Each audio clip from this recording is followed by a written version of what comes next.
Praise Lord. सबको प्रभु का धन्यवाद करता हूँ कि परमेश्वर ने फिर से एक बार मौका दिया।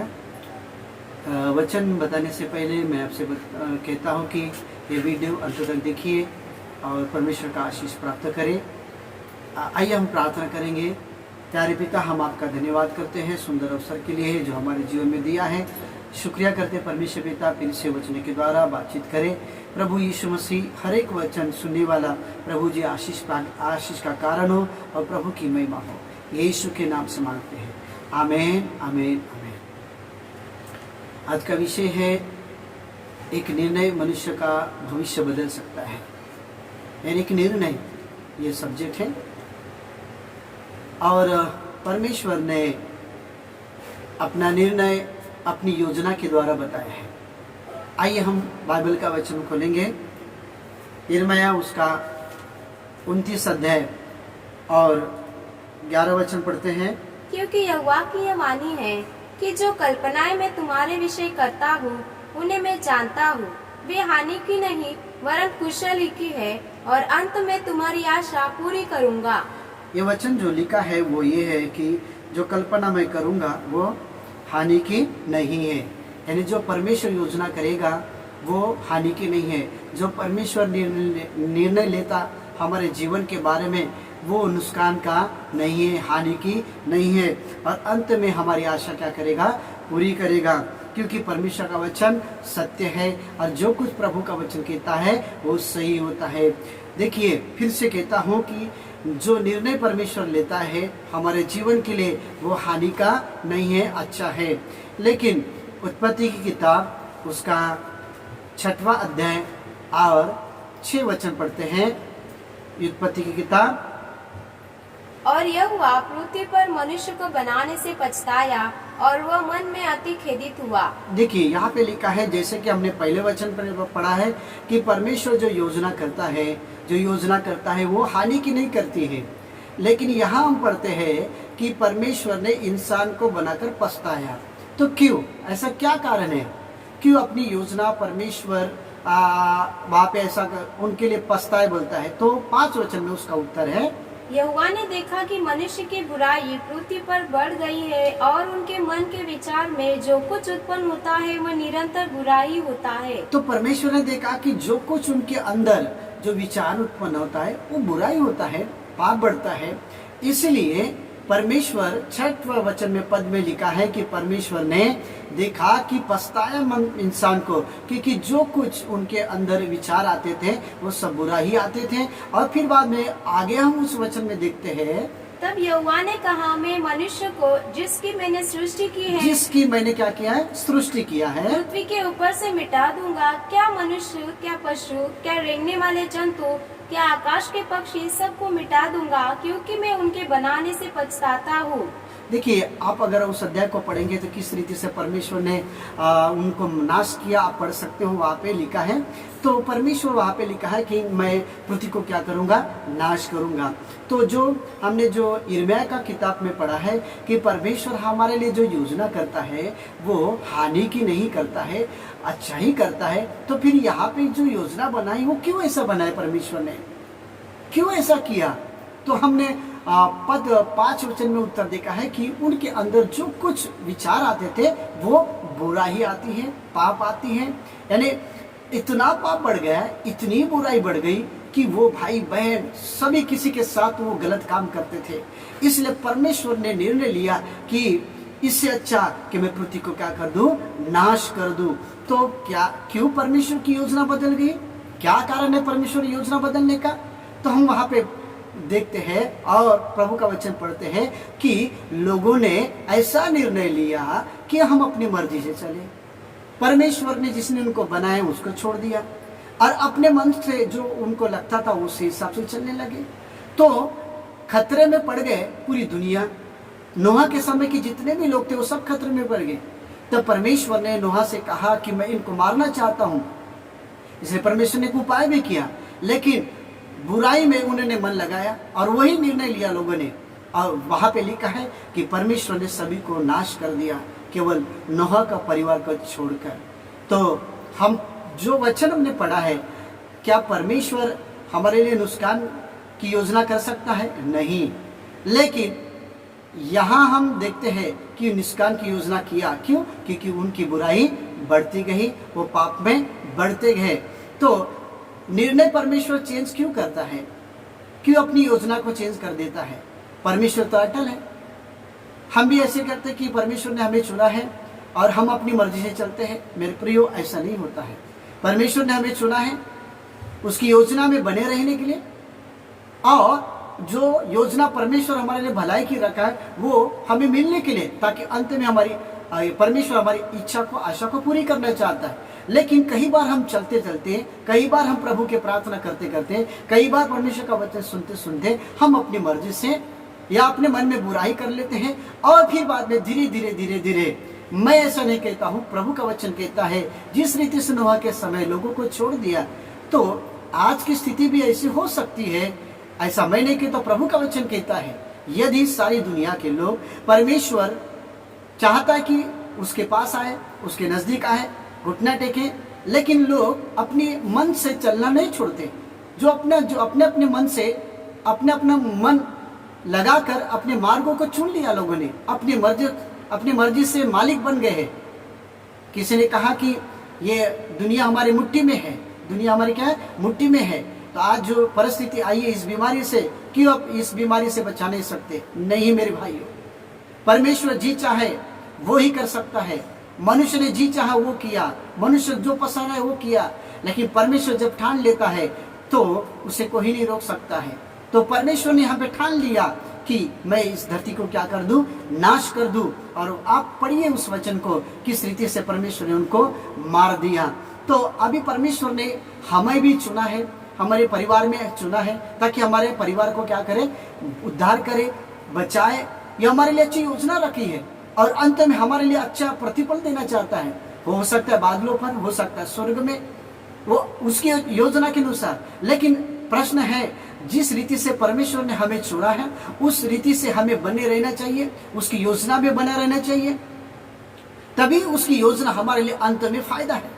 मेरे प्रियो, आज मैं आपसे कहना चाहता हूं कि मेरे प्रियो, उतावले मत होइए कि परमेश्वर ने हमें चुना है, हम उसमें खुश हो जाकर जो कुछ हम अपने मन से चलेंगे वो नहीं प्राप्त कर सकते। मेरे प्रियो, परमेश्वर का वचन कहता है कि वो अपनी मर्जी से चले, अपनी इच्छा से चले, और अंत में आशा खो डाले। और परमेश्वर को मजबूर हुआ कि अपना निर्णय ले लिया। यीशु ने भी कहा, लूका उसका 13 अध्याय और 13 अध्याय उसका 3 वचन पढ़ सकते हैं। मैं तुमसे कहता हूँ कि नहीं, परंतु यदि तुम मन न फिराओगे तो तुम सब भी इसी रीति से नष्ट होगे। देखिए, यीशु मसीह ने कहा ना कि यदि तुम मन नहीं फिराओगे तो इस रीति से नष्ट होगे। अगर उस अध्याय को पूरी रीति से आप पढ़ोगे आगे पीछे, तो यहूदी लोगों से, उन लोगों से समझा रहा है, यदि तुम मन नहीं फिराओगे तो तुम भी नाश हो जाएंगे। यीशु के मुंह से ये शब्द निकला है। और जब यीशु मसीह धरती पर आए तो यही प्रचार किया, मन परिवर्तन करो, मन परिवर्तन करो, नहीं तो नाश हो जाओगे। परमेश्वर मजबूर हो जाएगा एक दिन निर्णय लेने के लिए, परमेश्वर मजबूर हो जाएगा, लेकिन परमेश्वर नहीं चाहता। इसलिए नबी के द्वारा, पास्टर के द्वारा, वचनों के द्वारा परमेश्वर कुछ समझाना चाहता है। इसलिए हम वचन पढ़ते हैं दूसरा इतिहास 18 अध्याय में। अगर नहीं पढ़ेंगे तो भी चलेगा, लेकिन 18 अध्याय में लिखा है कि वहां पे एक नबी आता है, और वो नबी उनको समझाता है इस्राएल लोगों को कि तुमने प्रभु की आज्ञा का उल्लंघन कर दिया, तुमने परमेश्वर के अपने मर्द से चलना शुरुआत किया। वो चिताने लगा, समझाने लगा, तब लोगों ने उससे पथराव किया और मंदिर में उसको पथराव करके उसको मार डाला। यानी सही बोलने वाला, जो प्रभु का वचन बताने वाला, उसी को, नबी को उसने मार डाला। आप पूरा पढ़ सकते हो, वहां पे अध्याय में लिखा है किस रीति से उनका पथराव किया है। तो परमेश्वर निर्णय सुधारने के लिए लिया था नबियों के द्वारा, वचन भेजकर। अगर हम पढ़ते हैं एक बात, तो हम पढ़ते हैं कि दूसरा इतिहास 34 अध्याय उसका 19 वचन में लिखा है कि, पढ़ सकते हो दूसरा इतिहास उसका 34 उसका 19 वचन हम पढ़ते हैं। बहुत परमेश्वर का वचन महान है। पढ़िए। व्यवस्था की वे बातें सुनकर, देखिए ये राजा व्यवस्था की बातें सुना, प्रभु की बातें सुना, राजा ने अपने वस्त्र फाड़े। राजा ने अपने वस्त्र फाड़े हैं। फिर राजा ने इल्किया शापान के पुत्र अहीकाम, मीका के पुत्र अब्दोन, शापान मंत्री और असाया नामक अपने कर्मचारी को आज्ञा दी, तुम जाकर मेरी ओर से और इस्राएल और यहूदा में रहने वालों की ओर से इस पाई हुई पुस्तक के वचनों के विषय यहोवा से पूछो, क्योंकि यहोवा की बड़ी ही जलजलाहट हम पर इसलिए भड़की है कि हमारे पुरखाओं ने यहोवा का वचन नहीं माना और इस पुस्तक में लिखी हुई सब आज्ञाओं का पालन नहीं किया।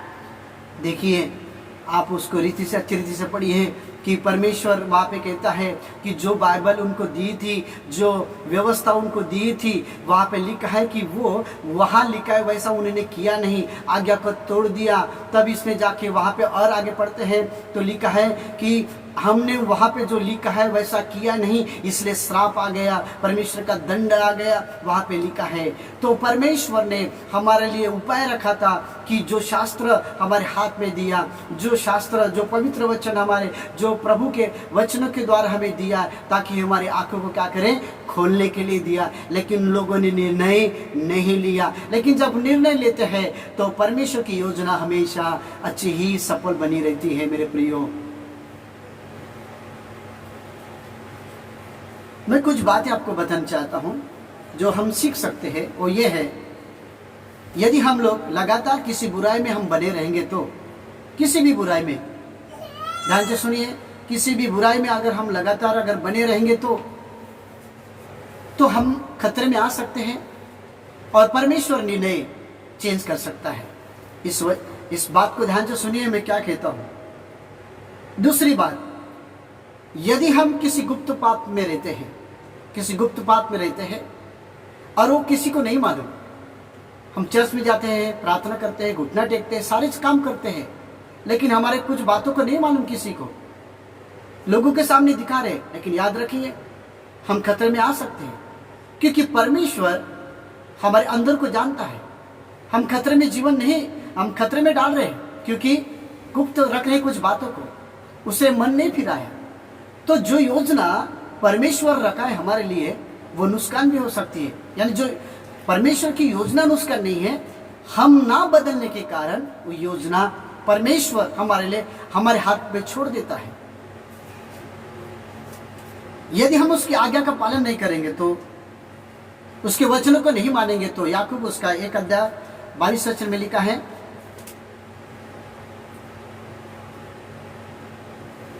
परंतु वचन पर चलने वाले बनो और केवल सुनने वाले ही नहीं, जो अपने आप को धोखा देते हैं। अपने आप को क्या कहते हैं, धोखा देते हैं। मैं मेन बात पे बात करना चाहता हूँ। वचन पर नहीं चलेंगे तो इसका मतलब है कि यदि हम लोग वचन पर नहीं चलेंगे, उसके नियमों को नहीं पालेंगे, तो हम अपने आप को क्या करते हैं, धोखा देते हैं।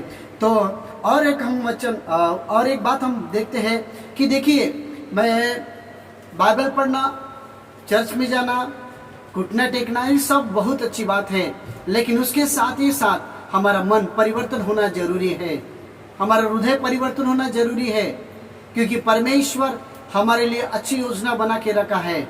यदि हम पश्चाताप के साथ परमेश्वर के पास आएंगे, अपने गुप्त पापों से क्षमा मांगेंगे, और जैसे कि वो उनके मन में जो कुछ बुराई आती थी, अगर सारे लोग अगर परमेश्वर के सामने आकर पश्चाताप करते थे, तो आज या उन समय उन लोगों को मारने की जरूरत नहीं थी। लेकिन किसी ने भी निर्णय नहीं लिया, पश्चाताप नहीं किया, इसलिए परमेश्वर ने उनको मार दिया। तो परमेश्वर तब निर्णय चेंज करता है जब हम पश्चाताप नहीं करते, जब हम वचन को सुनकर उसकी बातें नहीं चलते, या वचन में लिखा वैसा नहीं करते, आज्ञा का पालन नहीं करते, उसकी इच्छा से नहीं चलते, तब परमेश्वर अपनी योजना को बदल सकता है। और यही तो आज हो रहा है कि परमेश्वर देखता है कि लोग अपनी मर्जी से चलते हैं, जो चाहे उनके मर्जी से चलते हैं, इसलिए परमेश्वर ने सबकी इच्छा को अभी लॉक कर दिया। और परमेश्वर का अब मेरी इच्छा चलेगी, मैं जो करूंगा वो निर्णय वो सही होगा। अब इसलिए परमेश्वर के हाथ में सब कुछ है। मेरे प्रियो, आपसे यही कहना चाहता हूं कि अपना जो निर्णय है वो हमेशा प्रभु के साथ बना के रखिए और प्रार्थना के साथ रहिए। परमेश्वर आपको आशीष करेगा। और पश्चाताप के साथ प्रभु के पास आइए। परमेश्वर अपनी योजना को बदल सकता है, परमेश्वर अपने स्वभाव को बदल सकता है। प्रार्थना के द्वारा, पश्चाताप के द्वारा, आज्ञा पालन करने के द्वारा हम परमेश्वर की योजना को आशीष का भागीदार बन सकते हैं। प्रियो, ध्यान से सुनिए, खाली प्रार्थना करने से आशीष नहीं होता है, बाइबल पढ़ने से आशीष नहीं होता है, चर्च में जाने से आशीष नहीं होता है, फास्टिंग करने से आशीष नहीं होता है। लेकिन आशीष तब होता है जब हम पूरी रीति से पश्चाताप कर लेते हैं, मन को परिवर्तन करते हैं। क्योंकि इसका नाता परमेश्वर कहता है, यदि तुम मन परिवर्तन करोगे तो यिर्मयाह की किताब जैसे हमने पढ़ा है कि 29 अध्याय उसका 11 वचन में कि जो कुछ मैं योजना करता हूँ वो भला ही उत्पन्न होती है, हानि की नहीं होती है। अगर आप चाहते हो कि परमेश्वर मेरे लिए भलाई की योजना करे, आशीष का कारण बने, या हमारे जीवन में आप चाहते हो, तो मैं आपसे कहना चाहता हूँ, क्यों नहीं हम परमेश्वर की योजना को हम समझ ले, उसकी योजना में सहभागिता हो, उसकी इच्छा में सहभागिता हो। तब जो कुछ परमेश्वर ने हमारे लिए नुकसान के लिए कभी कभी योजना करता है वो बदल सकता है। मेरे प्रियो, नोहा के लोगों ने कभी भी निर्णय नहीं लिया, वो अपने मन पर कठोर बने रहे और परमेश्वर ने उनको नुकसान किया। अगर घर के लोग, आज मैं आपसे सबसे कहता हूँ, यदि ये कोई विश्वास ही करता है और अपने मन को परिवर्तन करता है और प्रभु के पास आता है और एक निर्णय लेता है कि आज से मैं यीशु के पीछे चलूंगा या यीशु पर मैं विश्वास करूंगा, तो परमेश्वर उसके निर्णय को देखकर उसके जीवन में जो नुकसान जो शैतान ने जो किया था, जो नुकसान जो शैतान ने प्लान किया था, परमेश्वर अपनी योजना को सफल करेगा। वो आपके हाथ में है। तो मैं आपसे फिर से कहता हूँ, आशीष का कारण आपका निर्णय है और आपके ही हाथ में है। तो प्लीज ये इस निर्णय को खाली मत जाने दीजिए और अपने निर्णय को प्रार्थना के साथ शुरुआत करें। जैसे कि हम शुरुआत में उद्धार प्राप्त किए, तब हमारा निर्णय बहुत ही उत्साहित था और सब कुछ प्रार्थना के लिए आते थे और सब कुछ छोड़कर आते थे। वैसा ही निर्णय, शुरुआत का निर्णय अभी तक बना के रखिए और परमेश्वर आपका आशीष करेगा। मैं आपसे फिर से कहता हूँ कि हमारा निर्णय ही परमेश्वर की योजना अच्छी हो सकती है, यानी भलाई उत्पन्न कर सकती है। परमेश्वर इस वचन के द्वारा आप सभी को आशीष दे, मनन करें, प्रभु आपका आशीष दे। आइए हम प्रार्थना करेंगे। प्यारे पिता, हम आपका धन्यवाद करते हैं सुंदर अवसर के लिए। परमेश्वर हमारे लिए जो कुछ योजना किया है वो अच्छा ही योजना किया है। परमेश्वर उस योजना में हम सहभागी तो होते हैं। अब प्रभु हमें वो मन दे ताकि परमेश्वर प्रभु तेरी योजना को हम समझे।